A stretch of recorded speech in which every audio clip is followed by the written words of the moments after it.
Media हमारा सवाल पूछता नहीं है, हिम्मत नहीं है कि मोदी जी के सामने खड़े होकर जो वाजिब सवाल है वो पूछे जाए। जो यहाँ लोग आए हुए हैं उनको वापस भगाएंगे, ये करेंगे। सीमा हैदर के साथ ऐसा क्यों नहीं होता? क्या इस देश के गृह मंत्री के ऊपर सवाल खड़े नहीं होते? यार में उसका वोट नहीं कटेगा, उसको इस देश से वापस पाकिस्तान नहीं भेजा जाएगा। मीडिया हमारा निष्पक्ष रहा ही नहीं है, ना हमारा मीडिया निष्पक्ष रहा है, ना हमारा इलेक्शन कमीशन ऑफ इंडिया निष्पक्ष रहा है, ना हमारा जुडिशरी सिस्टम निष्पक्ष रहा है। अमित शाह जी गृह मंत्री कहाँ सो रहे हैं? अब आप देखिए कि अभी बिहार जहाँ इलेक्शन होता है घुसपैठिए वहां आ जाते हैं। अब आप देखिएगा कि इलेक्शन आसाम में है, वहां जाकर कहेंगे कि इतने घुसपैठिया बांग्लादेश से घुस आए हैं, इतने लोग घुस आए हैं। सीमा हैदर की बात आती है तो वहां अभी आपने 6-7-8 महीने पहले देखा होगा जिस तरीके से पाकिस्तान के साथ युद्ध और लड़ाइयां हो रही थी, जिस तरह की खबरें सामने आ रही थी, किस तरीके से संविधान के साथ खिलवाड़ किया जा रहा है, किस तरीके से आपके अधिकारों का हनन किया जा रहा है,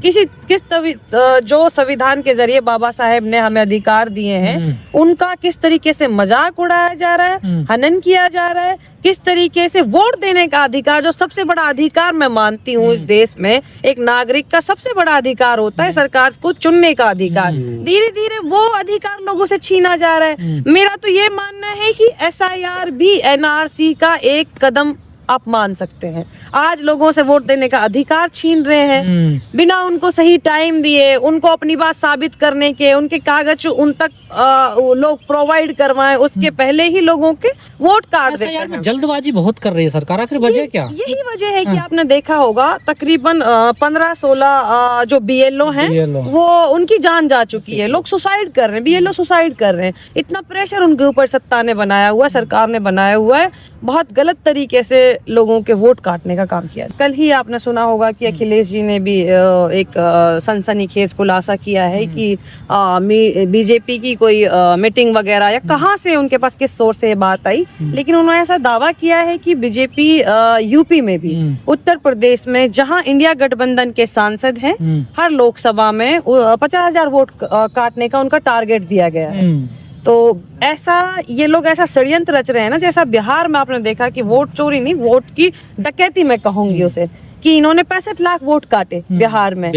हर विधानसभा के हिसाब से अगर आप औसत निकालते हैं तो 25-26 हजार के आसपास वोट विधानसभा में काटे गए हैं। तो आज जिस तरीके से वोट की, पहले तो चोरी होती थी, अब जिस तरीके से वोट की डकैती होती है वो आगे असम में भी देखने को मिलेगा, पश्चिम बंगाल में लोग करने की कोशिश करेंगे। उत्तर प्रदेश बड़ा स्टेट है जो बहुत बड़ी भूमिका निभाता है लोकसभा में भी, तो वहां भी आप देख रहे हैं कि ये चीजें सामने आ रही हैं कि ये लोकतंत्र की हत्या है ना एक तरीके से। लोकतंत्र की बिल्कुल धीरे धीरे लोकतंत्र खत्म करने का काम किया जा रहा है। आप देख रहे हैं कि अमेरिका में आपने कल देखा होगा कि किस तरह ममतानी जो बार बार टारगेट करता रहा है ट्रंप को, खुद ट्रंप के सामने खड़े होकर पत्रकार सवाल पूछ रहा है कि आप ट्रंप को फांसीवादी कहते आए हैं, तो अब भी क्या इस पे कायम है? अब भी क्या आप उनको फांसीवादी कहेंगे? आपका क्या मानना है? उन्होंने बोल दिया। वो लोकतंत्र है। आप देखिए कि उनके बोलने से पहले ट्रंप वहाँ मौजूद थे, बिल्कुल पास में बैठे हुए, तो उन्होंने कहा कि हाँ, आप हाँ कर दीजिए, आपको आसानी होगी, एक्सप्लेन नहीं करना पड़ेगा।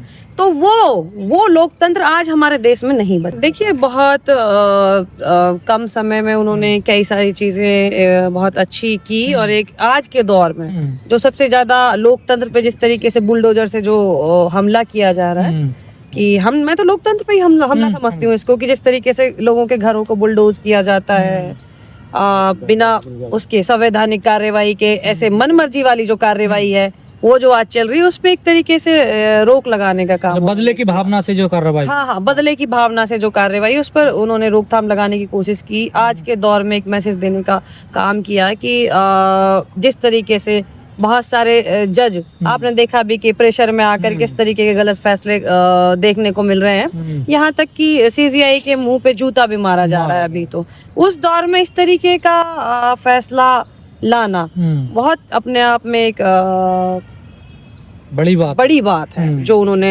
ये करके दिखाया है। देखिए ऐसे बहुत कम लोग, चंद लोग आज देश में बचे हैं। बाकी जो जितनी भी संस्थाएं हैं, चाहे आप इलेक्शन कमीशन की बात करें, आप जुडिशरी की बात करें, आप मीडिया संस्थानों की बात करें, तो चंद गिने चुने लोग ऐसे रह गए हैं कि जिनकी वजह से अभी लोकतंत्र थोड़ी जान बाकी है।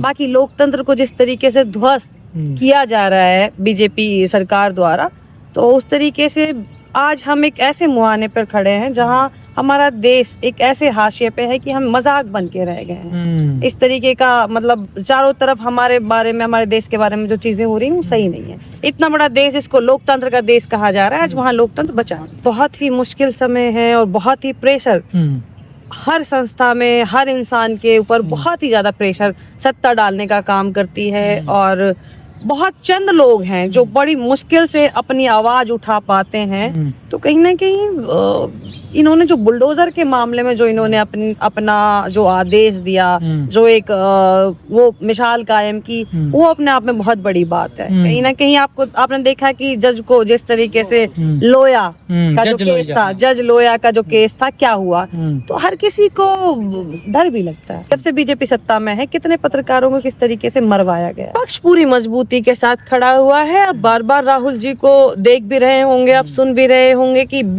इतनी हारों के बावजूद भी 1% भी विपक्ष ने हार नहीं मानी है। विपक्ष के नेता राहुल गांधी जी ने हार नहीं मानी है।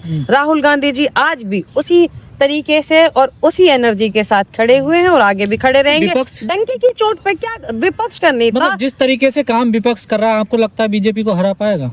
देखिए, जिस तरीके से आए दिन वोट चोरी के सबूत राहुल जी प्रेस कॉन्फ्रेंस के जरिए लोगों के सामने रख रहे हैं। ब्राजील की मॉडल आप देखिए किस तरीके से हरियाणा में प्रेस कॉन्फ्रेंस के जरिए राहुल जी ने ये बात रखी कि ब्राजील की मॉडल किस तरीके से वोट डाल रही है, किस तरीके से इतने फर्जी वोट, एक एड्रेस पे सैकड़ों वोट डल रहे हैं और किसी का भी फोटो लगा दिया जा रहा है कि एक एड्रेस पे सैकड़ों लोगों के वोट हैं। इतने सारे प्रेस कॉन्फ्रेंस के जरिए अपने सबूत रखने के बावजूद भी ईसी इलेक्शन कमीशन जो है वो अपनी जवाबदेही नहीं समझ रहा है, खुद आकर के नहीं ये कह पा रहा है।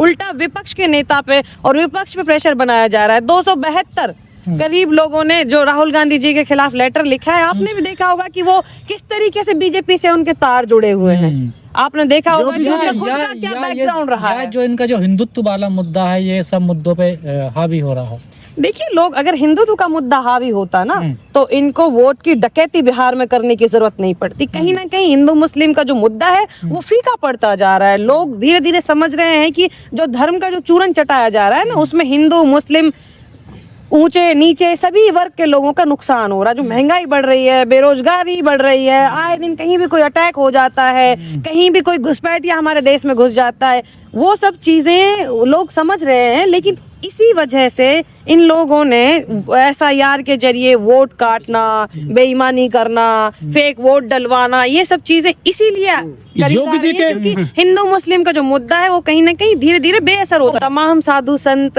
नहीं कह सकती मैं, लेकिन जो चंद जो शायद बीजेपी के इशारों पे काम करते हैं या जिनको बीजेपी यूज कर रही है इस तरीके से, वो लोग ये प्रोपेगेंडा फैला रहे हैं। बाकी कुछ समझदार लोग भी हैं जो जैसे स्वामी प्रेमानंद जी कभी हिंदू मुस्लिम की बात नहीं करते, ऊंच नीच की बात नहीं करते, हमेशा मानवता को आगे रखते हैं, मनुष्य हित की बात करते हैं, प्रेम सद्भाव की बात करते हैं। तो अच्छे लोग भी नहीं, संविधान बिल्कुल इजाजत नहीं देता। और इस देश का जो खुद को एक सच्चा नागरिक जो खुद को मानता है, इस देश से जो प्रेम करता है, तिरंगे से जो प्रेम करता है, वो कभी नहीं चाहता है कि ये देश अफगानिस्तान बने या ये देश श्रीलंका बने, ये देश किसी भी एक धर्म का राष्ट्र बने। तो क्या देश को तोड़ने की कोशिश की जा रही है इन लोगों को?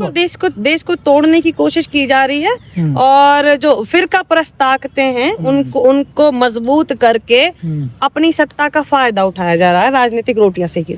बिल्कुल, देश की संस्थाएं जो हैं बार बार सारे PSUs हैं, सब कुछ लोकतंत्र के चारों स्तंभ आप देख सकते हैं जो कहाँ खड़े। अब देखिए ना, सबसे बड़ा दुरुपयोग तो और खिलवाड़ तो इलेक्शन कमीशन ऑफ इंडिया कर रहा है ना लोगों के साथ, संविधान के साथ, लोकतंत्र की आत्मा के साथ। बिहार की हार सीधा सीधा वोट डकैती है और कुछ नहीं। विपक्षी तरफ से हमेशा से थोड़ी बहुत कमी संगठनों में या रणनीति में सभी जगह होती है और वो कोई नई बात नहीं है, वो हमेशा से रही है। लेकिन इस तरीके की चीजें कभी नहीं हुई हैं जो चीजें अभी तो देखने को। आपको उम्मीद थी ऐसा रिजल्ट आएगा बिहार में? जैसा नहीं, बिल्कुल उम्मीद नहीं थी। मैं तो कहती हूँ कि मुझे क्या, जो गोदी मीडिया उसको खुद उम्मीद नहीं थी।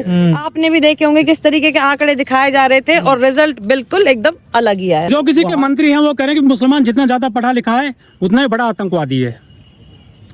अब देखिए, ये तो उनकी मानसिकता है कि वो इस तरीके की बात करते हैं, क्योंकि खुद के जो नेता हैं इनके सैकड़ों नेता जो आज विराजमान हैं, चाहे केंद्र सरकार की बात करूं दिल्ली या में जो blast हुआ, उसको यूपी लेकर बोला उत्तर है। प्रदेश की बात करूं, तो आधे से ज्यादा लोग जिस उनकी जो पढ़ाई लिखाई है वो आप खुद भी वाकिफ हैं कि किस तरीके के भाषण हमारे खुद प्रधानमंत्री जी के होते हैं, एकदम निम्न स्तर। आज तक किसी भी प्रधानमंत्री की भाषा शैली ऐसी नहीं रही है जितने निम्न स्तर के भाषण प्रधानमंत्री नरेंद्र मोदी जी के होते हैं, जिस तरीके के भाषण खुद योगी आदित्यनाथ जी के होते हैं।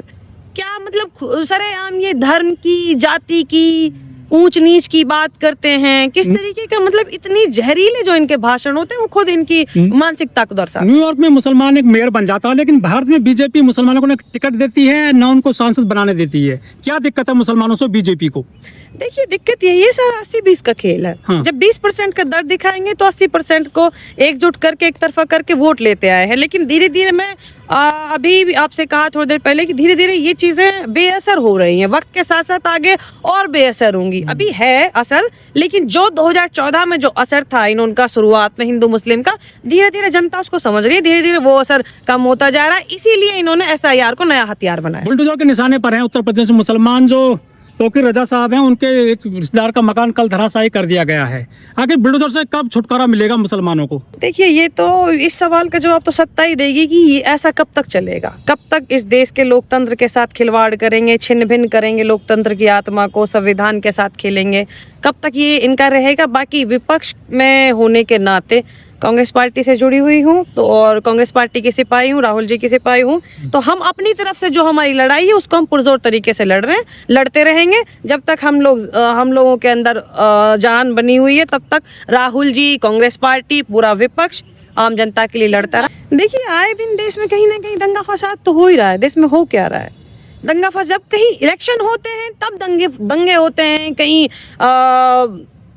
कश्मीर में कोई दंगा हो जाता है, RDX आ जाता है हमारे देश में, कहीं हमारा लाल किले के पास ब्लास्ट हो जाता है दूसरे चरण की वोटिंग से ठीक पहले। तो इन चीज़ों को आप किस तरह देखते हैं? आज जब मीडिया को अमित शाह जी से सवाल करने चाहिए, नरेंद्र मोदी से सवाल करने चाहिए, बीजेपी से, सत्ता से सवाल करने चाहिए, लेकिन आज मीडिया वो काम कर नहीं रहा है। मीडिया आज भी विपक्ष की कमियां गिनाने में लगा हुआ है। तो मीडिया को भी अपनी जिम्मेदारी समझनी पड़ेगी, जो पब्लिक संस्थान है उनको भी अपनी जिम्मेदारी समझने की जरूरत है।